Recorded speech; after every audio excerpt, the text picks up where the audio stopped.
Welcome to this recording of the Activist Lawyer podcast, brought to you from the Granite Podcast Studio in the heart of Newry City. We are delighted that you could join us at Activist Lawyer, a new podcast and online forum where we will be discussing all sorts of matters, including current issues as they unfold.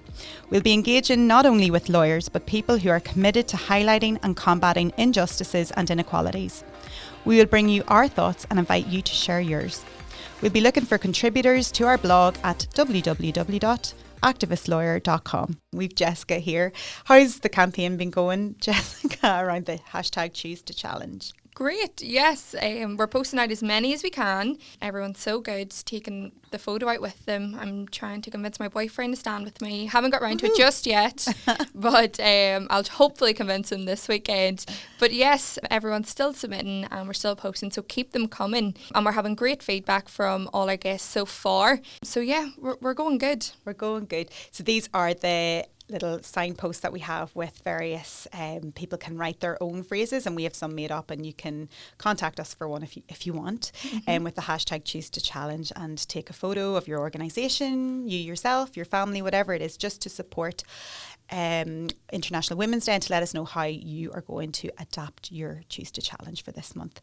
So today we will hear from another fantastic guest. She is going to talk about a very difficult topic, but we felt it necessary to have someone on this month for International Women's Day theme to discuss perinatal mental health. And we have been following the work already of Lindsay Robinson, who's from Northern Ireland and who is the founder of the Have You Seen That Girl movement, which is really just fantastic if you get a chance to check out her campaign material there.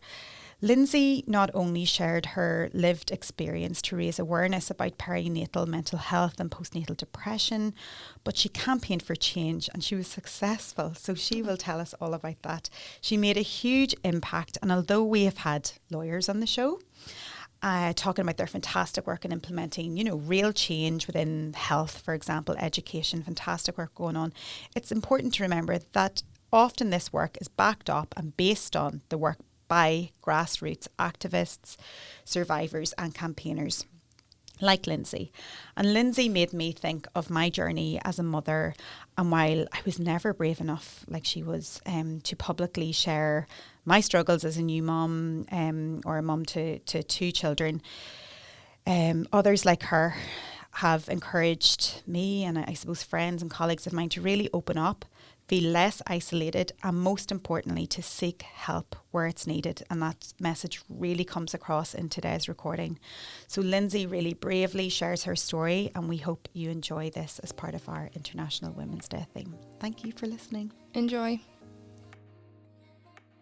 Today we are very lucky to be joined by campaigner for maternal mental health, Lindsay Robinson. Lindsay, thank you for joining us today. Oh, thank you. It's lovely to be able to be here with you. Thanks a million. Well, for our listeners, just a wee introduction to Lindsay and what she's been doing. Lindsay is the founder of Have You Seen That Girl, which I follow. It's an award-winning movement dedicated to raising awareness of maternal and parental mental health and signposting parents to help, support and community. Lindsay is also a blogger, writer, speaker and campaigner for maternal mental health services across the UK, and has been spearheading the specialist perinatal NI campaign for the last 5 years. So, God, that's a lot, Lindsay. Well done on all of your work to date, and it's fantastic to have the opportunity to talk to you about all of your work today. I will say this topic is quite difficult, and it's a topic whereby anything around mental health, there's still a stigma attached to discussing perinatal mental health among all mental health conditions. So it's really great to have you, and anybody who comes out and speaks about this and raises awareness are really very brave to do so and to engage in open and honest discussions. And I think the more that happens, it seems to work in terms of putting it on the agenda and making sure it stays there. So Lindsay, again, a very important topic. And just for our listeners, I might ask you to start by just explaining what maternal mental health entails in terms of what you've been campaigning for, and perhaps decipher, the two phrases we read a lot about, especially recently, around perinatal mental health and perhaps postnatal depression, if that's okay. Yes, absolutely. So the term you probably will hear quite a bit when we talk about maternal mental health is the term you've already referred to there, as in perinatal. And that really means the time from a woman becomes pregnant and then up until a year after she gives birth. And the term postnatal depression is probably one that has been used for the last number of years to cover a multitude of things. And we've kind of moved away from just suggesting that a mum might struggle with postnatal depression if she's struggling with her maternal mental health, because the reality is that for many mums, it's more than postnatal depression. It could be depression that begins in the antenatally, so actually it's depression when the mum is pregnant, and then also obviously after she's had the baby. But many mums also struggle with anxiety, both in pregnancy and postnatally. And as well as depression and anxiety, mums struggle with birth trauma or PTSD and maternal OCD. So it really is a catch-all term for when a mum has a mental health issue or illness related to becoming pregnant or the first year after giving birth. Okay. And in terms of just looking at Northern Ireland, our little corner of the world here, are the figures quite high? I mean, you've probably done quite a bit of research around this as part of your campaign. What kind of figures are we looking at around mums and I guess dads as well, parents in general? Well, anywhere up to about 20% of mums can struggle with a mental health issue around becoming a parent. And that's probably quite standard across most of the UK and Ireland. It's not particularly higher here for maternal mental health, but also dads can struggle as well, and that's sometimes something we forget. Dads struggle with depression or anxiety and can also themselves struggle with issues around birth trauma if they've been present at the birth. Sure. And we think around about 10% of dads will struggle with one of those issues as well. And just what have the challenges been? I mean, we'll get to your story shortly. In general, what kind of services are out there? Or I know your movement has sought to improve access to that, but is it therapy or is it provided by the local trusts? How does it work if people do need support, women in particular? Well, I mean, there is an awful lot of fantastic support available in the community and with community and the voluntary sector. So a lot of that could be some sort of access to counselling or to peer support or even complementary therapies as well, which can really help a mum or dad who is struggling. And those are very good for those who perhaps come under the mild to moderate issue of depression or anxiety. But for mums or dads who are struggling and need specialist treatment and specialist care, the problem here for Northern Ireland has been that for the last number of years, 80% of mums do not have access to that sort of treatment. Wow. So it's only available at the minute in the Belfast Trust, and that's not even a full-time team. It's a fantastic team. They do a marvellous job, but it's only a part-time team as well. So that is why 80% of mums miss out on access to that really important specialist treatment. And that's really not good enough. And the other thing that we don't have is we don't have a mother and baby unit. And that's an inpatient facility that if mum needed to go into hospital for some treatment around her mental health, she'd have to go into an adult psychiatric ward. And that is, first of all, really not suitable for many reasons, but most importantly because she can't bring her baby with her. So mum and the baby have to be separated. Okay. And normally mum needs to be in hospital quite soon after birth as well. So it's something that would happen, maybe within the first few weeks or even the first month. So you can imagine that having to leave your baby at home and go into an adult psychiatric ward on your own and postnatally is not at all acceptable. And so we don't have access to one of those here in Northern Ireland, and there isn't even one on the whole island of Ireland that a mum could be, transferred into. Right, so there is still a gap there, quite a seismic gap, and a lot of work to be done. And I mean, we all know somebody, and we're bound to, whether it's been shared or not. We're bound to know, given the statistics, somebody close to us, whether it's a friend or a sister or whatever, who has suffered this. Sometimes it's not always evident. But just, I listened to your TEDx talk as well, Lindsay, and I've been reading just a bit about your campaign. The title of that is "What If It Isn't the Time of Your Life?" This was the talk that you gave. And I mean, it really hits me, that title, where it's really turning, I guess, this image of motherhood or parenthood on its head, and you've been able to share your reality in a very open and honest way. Do you mind maybe talking to us a little bit about your own journey and how you got to this stage where you thought, you felt the need to maybe campaign and get involved and do something about this issue? Absolutely. So I was diagnosed with postnatal depression and anxiety, but that wasn't actually until our little boy, who's called Ruben, until just before his second birthday. And the reality is, as I became aware, to be honest, as I began to recover, that actually I had started to be mentally unwell during pregnancy, but unfortunately it hadn't been picked up at that time. And I continued to be unwell then postnatally for those 2 years after giving birth. And so in pregnancy, it really started out as a lot of anxiety and stress and feeling very overwhelmed. And to be honest, I had very little clue about the area of maternal mental health. I'd never really heard it talked about before. And so I assumed that I was feeling how I was because we were having a bit of a stressful pregnancy with lots of queries over Ruben's health at that stage, and just lots of things didn't seem to be going right. So I just assumed that that's probably why I was feeling the way I was. As I say, nobody had ever talked to me about my mental health or even asked how I was feeling in the midst of it. And so I kind of kept my head down and kept going, thinking that once our baby arrived and once things became clearer about what the future held, I would be feeling much better. And I really couldn't wait, to be honest, for that day to come. But unfortunately, as lovely as it was for Ruben to arrive and to arrive very healthy, whenever I first saw Ruben after the C-section, I looked at him as a little baby and I thought, that's not my baby. I haven't even had a baby. And that sounds very strange. And even today, to be able to do that again, it still sounds strange to me. But I was mentally unwell at that stage. I was completely detached from reality. I couldn't understand what had happened. I found it very hard to believe that I had actually become a mum to this tiny little baby. And as the days and weeks went on, things just got worse for me. I really struggled to cope. And I did speak to a couple of different healthcare professionals in the first couple of months after Ruben was born, but I got some helpful advice, I suppose, in some ways about getting out for a walk and seeing a friend for a coffee, which are absolutely fine and actually very important for new mums. But I was mentally unwell, and what I really needed was treatment and support for that. And unfortunately, I didn't get it. And so I then struggled on for 2 years after that, really, until I finally did get help and support.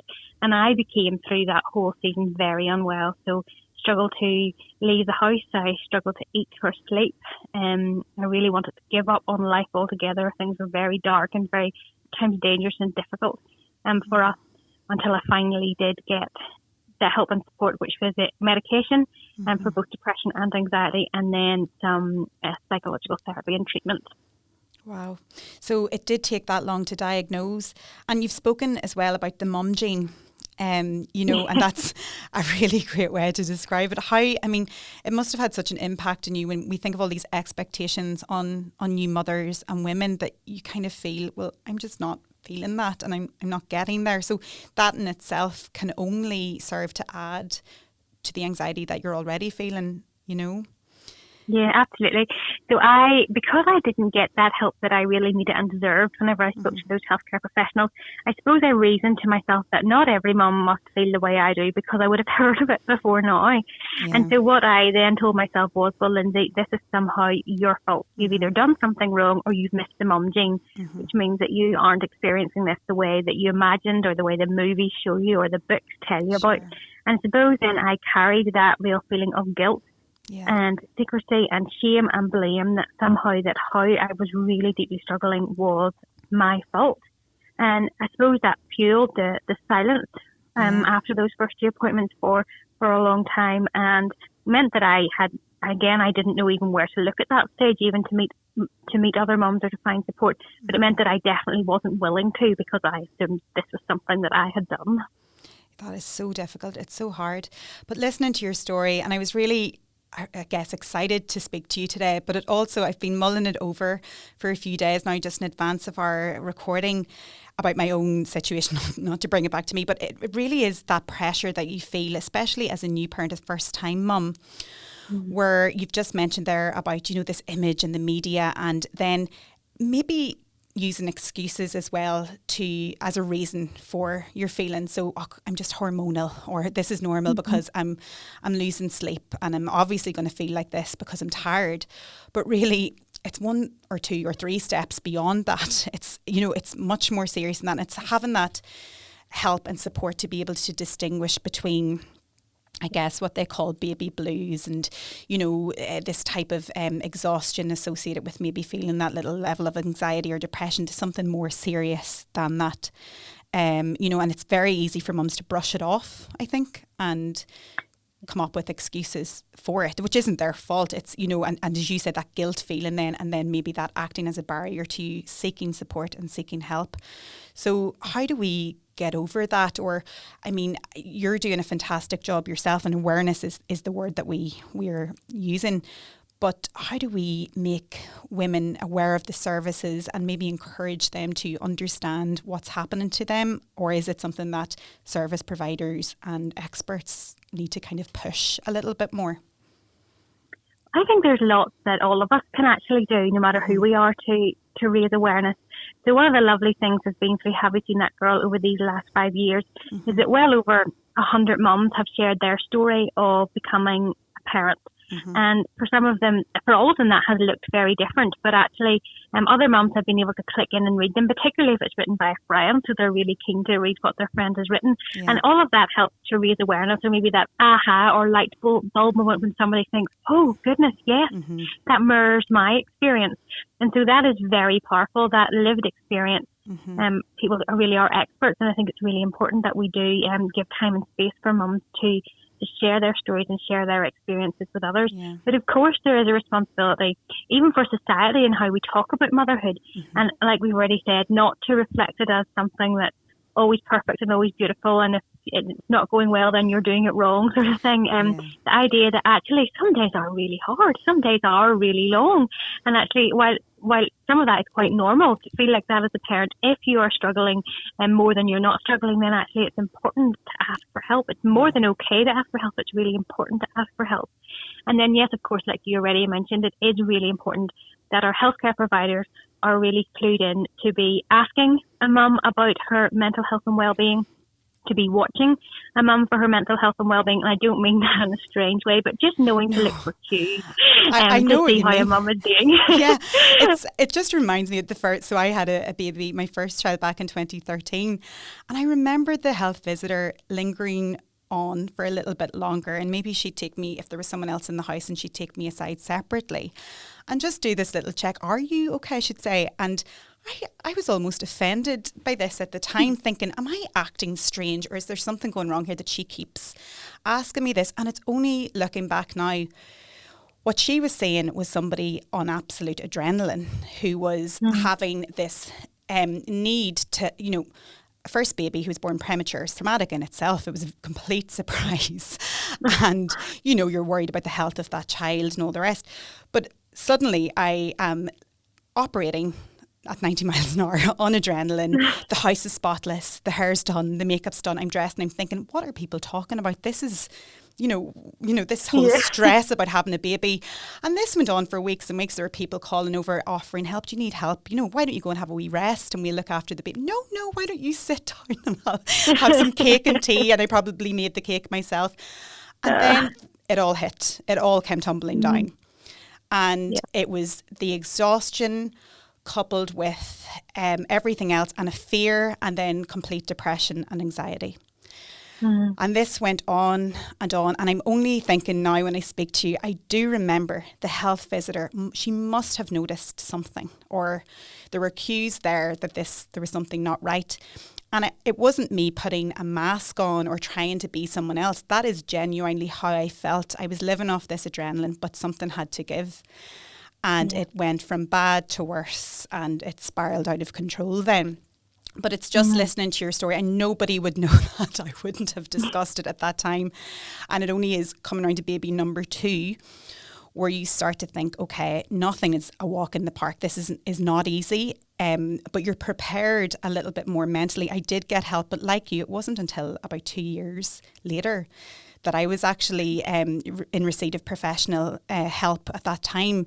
It took that long, so it's similar. But then the second baby, I was kind of a bit more mindful of it and a little bit more prepared, but being realistic and getting real and saying, look, if people offer you help, take it. If your house is falling around you, who cares? These things are not important. Lindsay, I know you're familiar with this organisation in Uri, is Centred Soul, which is, you mentioned about complementary therapies and things like that. With the second baby, I availed of some of their services.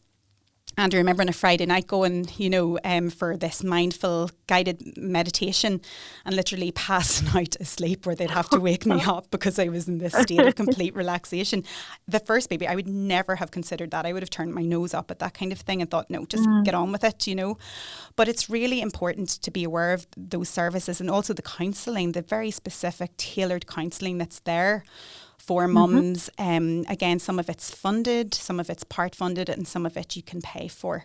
So that's the one area that I'm familiar with here locally. But again, there are people that I would talk to that wouldn't know about it and there's that stigma attached that maybe they wouldn't, feel comfortable reaching out. So going back to your story and your I suppose it's your campaign and your movement. I mean, it's working wonders if people are able to come on. And I read it and I would never have shared this. Nobody would know, but it's seeing that it's empowering, I think, to hear someone's journey and think, well, look, that happened to me. And if I share it, as you said, with a friend and it's realising that person's experience as well, does make people feel, well, I'm not alone. This isn't just me. This is something that's come. So it's really fantastic that you were able to do that. Just in terms of that, as well as raising awareness, your campaign was very successful quite recently in securing funding. Do you want to tell us a little bit more about that? Yeah, so probably about, I've lost track of time now, but I think it's either 4 or 5 weeks ago, we had a big success after many years of campaigning. I've been involved in the campaign for, it'll be nearly 6 years actually now that we're into 2021, but we finally managed to get funding signed off from the Department of Health and the Health Minister, which means that specialist services will now be available in each of the 5 health trusts. So no longer will it only be the Belfast Trust, but actually those teams will be available in each of the 5 trusts, and those will be community-based specialist teams, which will have psychiatry, psychology, CPN, social work, midwife, health visitor, and peer support all together under the same umbrella, working together to look after mums in that area who need some specialist support during either the antenatal period or the postnatal period. And honestly, we're absolutely delighted. It's absolutely brilliant to know that those services are coming, and they are coming hopefully quite soon. Good. We are working with the Public Health Agency as we speak to drop the implementation teams for each of those areas, and hopefully soon to begin to recruit some of those posts. So I would really hope that before sort of the autumn of this year, we'll begin to see some of those teams at least up and running in some shape or form, obviously realising that we need to recruit quite a few members of staff, so it might take a little bit longer, yes. But certainly we should be able to see mums getting access to specialist support in some shape or form later on this year, with much more to come as the teams properly get established. But it's absolutely brilliant news for mums who will need access to that, who haven't had that support up until now, and we're honestly thoroughly delighted. I'm sure you are. I mean, such to work so hard, I guess, share your story, campaign tirelessly, because you must have, and create a movement that ends in such, I'm not saying that it's ended, but that you've received such a fantastic outcome for women and men, for parents across Northern Ireland. It's absolutely fantastic. And when you think about the figures, I mean, the 80% who do suffer that don't have that support, that is seismic. That's a massive shift. And just in terms of, so if the support is there as well, and I know your movement, Have You Seen That Girl? How do you see that evolving as well? I mean, what's next for you in terms of, will you remain engaged in this area? Do you think you'd probably, or would you do more work around the awareness piece? Yeah, so the campaign has been very successful in the specialist services are coming, but actually that's one part of the campaign. The other part of our campaign, as I mentioned already, is the mother and baby unit, which we don't have. And so as we begin to get these teams up and running over the next few months, our attention turns again to the mother and baby unit and preparing a business case for that, and then campaigning and lobbying the Department of Health and the Health Minister to establish a mother and baby unit here. So Have You Seen That Girl will continue to work, and hopefully to work in the forefront of campaigning for the mother and baby unit for however long that takes, to be honest. And that probably will take a couple of years, we imagine. We're working at the minute with the Department of Health to make sure that that is in the mental health strategy, the 10-year mental health strategy that's out for consultation at the minute. And so Have You Seen That Girl definitely will continue in some shape or form. I think that'll probably evolve over the time being. I'll continue to work with the Public Health Agency to make sure that the teams are implemented.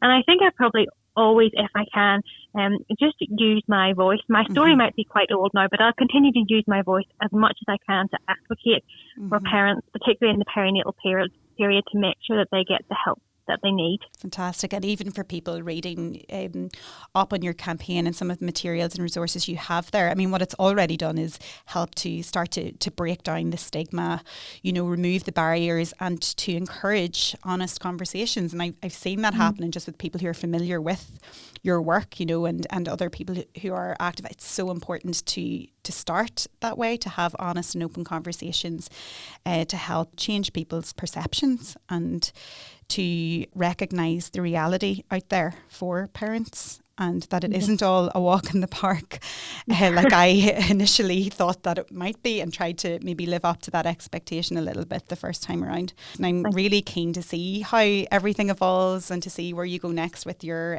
movement. So at the start of our introduction, we mentioned that Lindsay is speaking today as part of our series on International Women's Day /month that we're having here at Activist Lawyer. So the theme is Choose to Challenge, which I think is fantastic. It's a really relevant theme. Lindsay, what does this mean to you? So this is the global theme, I guess, for International Women's Day and celebrating it. Well, I suppose we can all choose to challenge things that we see around us that maybe aren't working as we think they should or they could. And I think it's lovely because it empowers every single one of us to see what is happening in our own lives or in our own area and see how we can play a part to make a change. And I think we all do that in lots of different ways. Sometimes it's very high profile, but other times it's not. And neither is more important than the other, actually. Living a life where we choose to challenge things around us isn't always easy, but it's really, really important. Yeah, it absolutely is.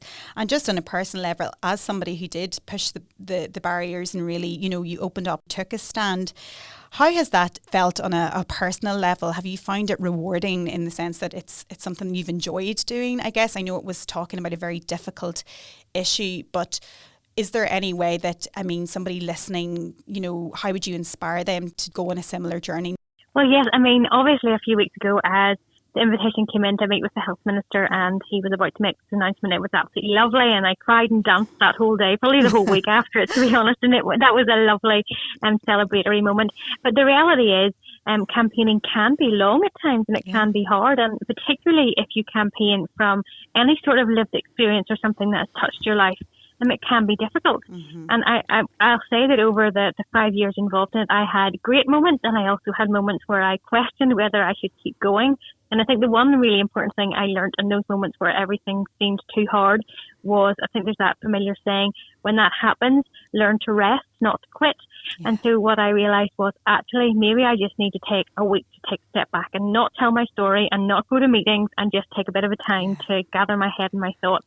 And I tended to do that, and then I would come back raring to go and ready to get back to work again. But it took me time to learn that, to be honest, because obviously I felt like, oh, I should be really passionate about this and I should be thinking about it every day and I should be making a change every day. But actually there is a balance to be had, and I think that's the mark of a really good campaign, when you do learn either as a team or by yourself how to balance it well so that you can keep going and so that you don't maybe fall at the hurdles where it is hard. But I honestly would encourage anyone, whatever the issue is, if there's something that you are really passionate about or that you think needs to be changed and you really want to get involved in it, do believe that your voice and your experience can make a difference. I would never have ever guessed that whenever I began to talk a bit more publicly about my experience that we'd be here today. I couldn't have written this for myself, but actually it's been a real privilege to be involved in this campaign. And I can't honestly say that I'm thankful for those 2 years where I was so very ill, but I'm definitely thankful for the opportunity that I've had to be involved in this and to know that other mums and dads are now going to have access to the services they need and deserve. Absolutely. It was so fantastic, and such great advice there for anybody listening who, as you said, if you're passionate about something, but also practical advice there, which we don't often get. It's fine to be passionate and to start a campaign or to start your own version of activism around an issue. But you're right. I mean, learning to have a rest, step back for a little while, knowing that, it's your personal journey that you're sharing in most cases. And that's probably more proactive than you realise. The title of our podcast is Activist Lawyer, but this month we've been celebrating the work of campaigners, activists in general, people who have been the movers and shakers, making things happen and making things change. And I mean, you are a perfect example of that, Lindsay, in really representing that. So thank you so much for joining us today. It's been fantastic, and we will keep in touch with you around all of your activities. And if anybody wants to find out more, Have You Seen That Girl? The website really contains all the information, doesn't it, Lindsay? As a resource. Yeah. So have a look at that, and you're also on Instagram as well and Twitter. So have a look. We'll be sharing some of the posts as well. And thank you again for joining us. Oh, thank you, Sarah. It's been so lovely to talk to you, and I really appreciate the opportunity to come and join you for International Women's Day and to talk about Choose the Challenge. So thank you so much for having me on. Not at all. Thanks so much.